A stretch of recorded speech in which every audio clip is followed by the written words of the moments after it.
Hey, what's going on there, folks? Welcome back here. It is your Earthmaster. A lot of space weather activity ramping up here. We'll get to that in just a second. It is about 2:30 p.m. here, California time, June 1st, 2024. We've got some activity stirring up here into the Bay Area of California. Watching a little swarm of earthquake activity here just outside the Berkeley area, Oakland region, San Francisco here to the west. This is stirring up just off of the Hayward Fault zone. And, of course, that Hayward Fault extends and branches off the a portion of the Calaveras Fault, which then extends down into the San Andreas Fault, the main transform boundary out here between the Pacific Plate to the west and the North American Plate to the east.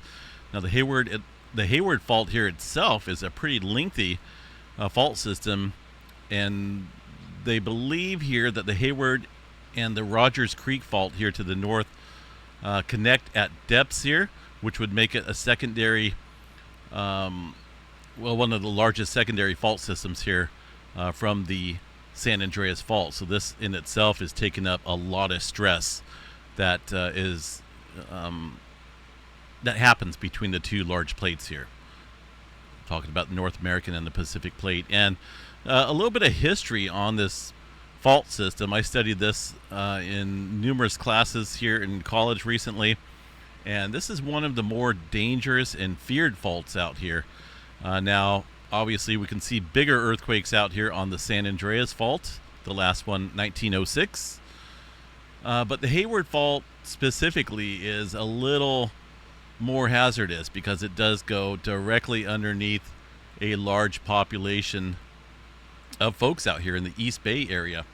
Now, the other scary thing is that the last earthquake, the last rupture here on the Hayward Fault was back in 1868, producing an estimated magnitude of 6.8 and caused damage, of course, throughout the area. And it was considered the Great Earthquake until 1906, which, of course, that one was a much bigger quake, right, on the San Andreas Fault over here, just off the coast of San Francisco, 7.9, 1906. So I want you to look at this map here and tell me, what do you guys see out here besides some large earthquakes? Got 6.2, 1858, 6-pointer, 1864, 6.8. That was the last one on the Hayward Fault, 1868. 6.0 north of Antioch there back in 1889. And, of course, the great quake of 1906 that completely leveled San Francisco out here. And no doubt that will happen again on a large scale. But what do all of these quakes have in common? Well, a lot of time has passed. Lots and lots of time has passed since we've seen a large damaging earthquake out here on some fault systems, and more specifically the Hayward Fault. And that is where we're seeing a little bit of swarming going on right now just off of this area. See it right there. Again, it extends further to the north to the Rogers Creek Fault and then down south here. And there's a couple different branches of it as it comes into the Calaveras Fault zone, which eventually, again, branches and closes in here on the plate boundary itself. Now, while these are not big earthquakes, it's definitely a little concerning because we're seeing this pop up pretty much out of the blue. I have seen some activity here recently. If we go back and look at the last 30 days of activity, all magnitudes here, you can see down south here along the southern segment of the Hayward Fault, we've seen a little bit of swarming as well. This was back in May. Roughly about the same magnitudes that we're seeing right now in the 2 range, and a little bit in the smaller range as well. But now we got up north a little bit more swarming. So these little key indicators out here could be a sign of something about ready to brew out here on the Hayward Fault. Here is the Calaveras Fault. Look at that, up and down the area here. Pretty decent amount of earthquake activity. The San Andreas Fault here, fairly quiet. But more concerned here with this region as it does extend underneath portions of the East Bay, underneath some highly populated areas. The population density is quite high out here. Extremely heavy amount of people out here across the San Francisco Bay Area. And of course, a 6.8 directly underneath this area would create quite the devastation due to the proximity of that fault system running directly underneath numerous large cities out here. And that's kind of why I'm watching right now the Hayward Fault with this little earthquake swarm that's going on here. Not a big one, but it is something to watch here and keep a close eye on. We got about 5 earthquakes here. The largest one so far, a 2.6. Not for sure if anybody felt it or not. Well, yeah, there's a few reports there. You have to look very closely around the Berkeley area. The list itself shows the Orinda area, right? I think that's how you pronounce that. If not, then please correct me. I have no issue with that. 19 responses coming in there, about 9 kilometers away from the epicenter of that earthquake. And again, these are very small earthquakes, but it's something to take note of with the little sequence of events here that we've seen down south earlier last month. Now a little bit of swarming going on up north here. Got to watch that because this thing's well overdue. There is some scientific data that states that the Hayward Fault here happens roughly about every 140 years. So they have found that the most recent 5 major earthquakes happen on average every 140 years. So the clock is ticking, so to speak, here. Since it's been more than 144 years since the last major earthquake. This article was put out, look when that was put out, 2018. So that in itself is 6 years on top of this article. We're here in 2024. So the clock is way closer. That's why I'm watching this little swarm here to see what happens. It is very likely that the Hayward Fault will rupture and produce a significant earthquake within the next 30 years, minus 6 years, so 24 years. But we're well overdue, right? If the average is 144 years, that kind of puts us well overdue in terms of a big one. In 1906 here, a lot of time has passed as well along the San Andreas Fault and many other fault systems here across the Bay Area. Not only Northern California, but down south as well. So we have, a lot of times in my videos, I'll state that we've been living in some quiet times here in California and other areas across the states, like the New Madrid seismic zone, in terms of not having to deal with natural hazards like a big earthquake out here. We have significantly expanded our population, our technology, our infrastructure out here across the states, and it was not like that back in the 1868 time period. I can guarantee you that. So we have advanced pretty quickly. Our population has gotten out of hand, I think, and a 6.8 out here will definitely create a lot of havoc for people. And while it's not on the San Andreas Fault, it's the proximity of the Hayward Fault that runs through some huge population areas out here.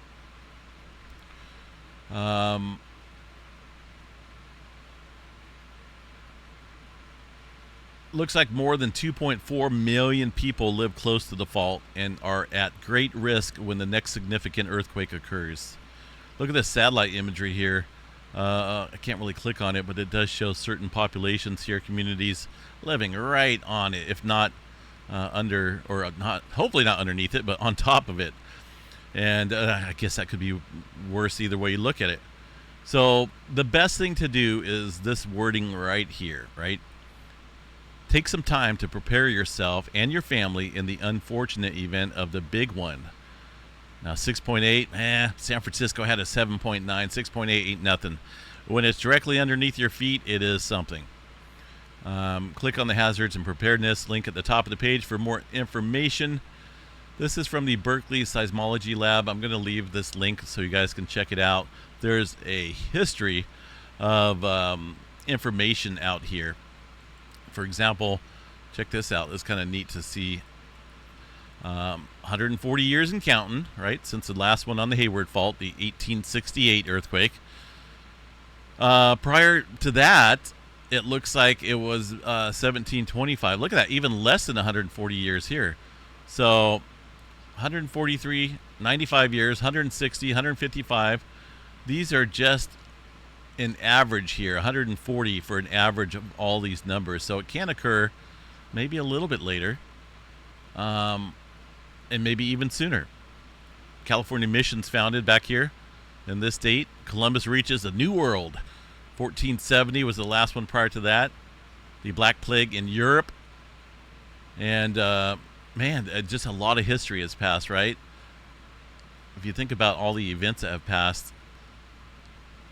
And here we are, 1868 and counting. 140 years, but...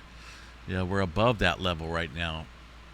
So things are pretty close, I feel, to where we're going to probably start seeing more earthquake activity out here throughout California. The hazardous and preparedness map here. Here's the percentages, possibilities of seeing an earthquake on the fault line. Now this here is the Hayward Fault. It only shows about 31% here, but I'm not for sure when this article was. This was 2008 probability, so I think this has gone up. A couple other faults inland, less possibility. But notice the San Andreas Fault is getting back up there because of the time that's passed since the 1906 earthquake.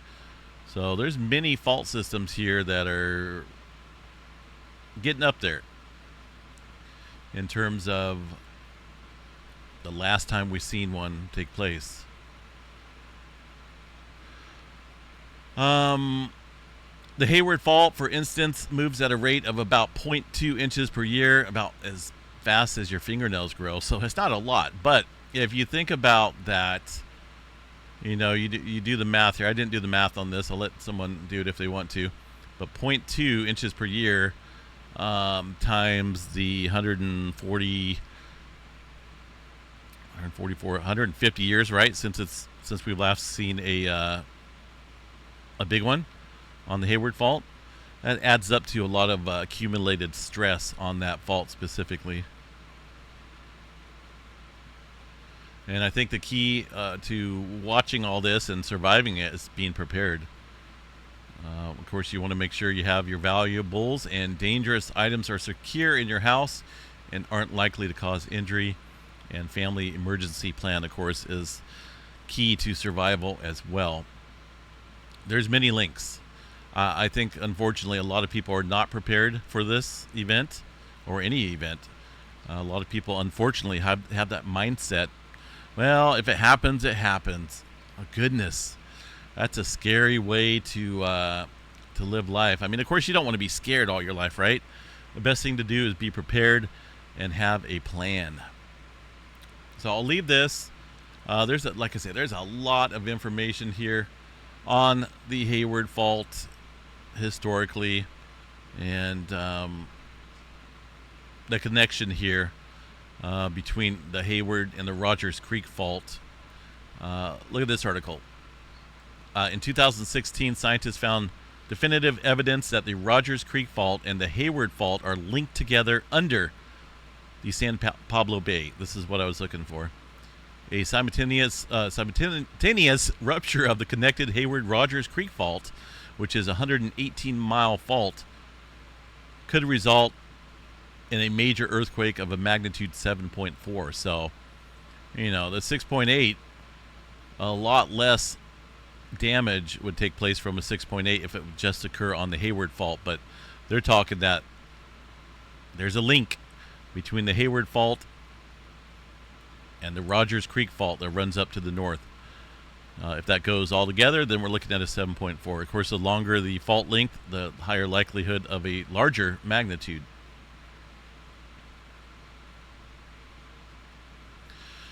So, we'll leave that. We'll keep an eye on it. If I see things really starting to get elevated out here, I'll jump back on. But for now, you know, there's a sequence of little events taking place out here today, and last month there was some further down south. So it's working its way up north. Either way, it's strained, it's stress, and it could be ready to produce another large earthquake. Space weather activity, goodness, this sunspot region is just a flare-making machine. This has been in a long duration event here for about an hour or so. Look at this long, huge event taking place. Maybe. There we go. It started off here with an X flare, very impulsive X flare. Went down a little bit and then started up with a large, long duration M flare, and that's what we're seeing right now. Kick up. Very possible, though, that we could see a much larger flare when it's in this type of scenario, when it's sitting here just flaring like crazy. So we'll keep an eye on this because it is in the Earth-directed view in the position here that it's located on the sun, and the possibility that this has already produced some type of CME. But we're going to watch this here. Next couple days going to be a very sensitive, watchful time, because anything that does blast off is going to be 100% geo-effective, and I think it's noteworthy to watch it. Coronal dimming is evident to the north of AR 3697, meaning a coronal mass ejection might be associated. So we'll have to watch that, see if they put out any type of updated space weather event here in the coming days. The forecasted G2 class storm was a dud, completely missed us, and so therefore we didn't see anything elevated out here. A little bit here early yesterday, but I'm thinking that was the extreme edge of it, so that was it. Aside from that, it pretty much completely missed us. Long duration M flare. With this type of setup, watch for some stronger flaring today. I think we may see another large X flare, Earth directed. This thing's already produced 3 X flares in the last 24 hours, and of course, the strongest X flare this solar cycle 25. In fact, Kevin on here, let's see if he's mentioned it.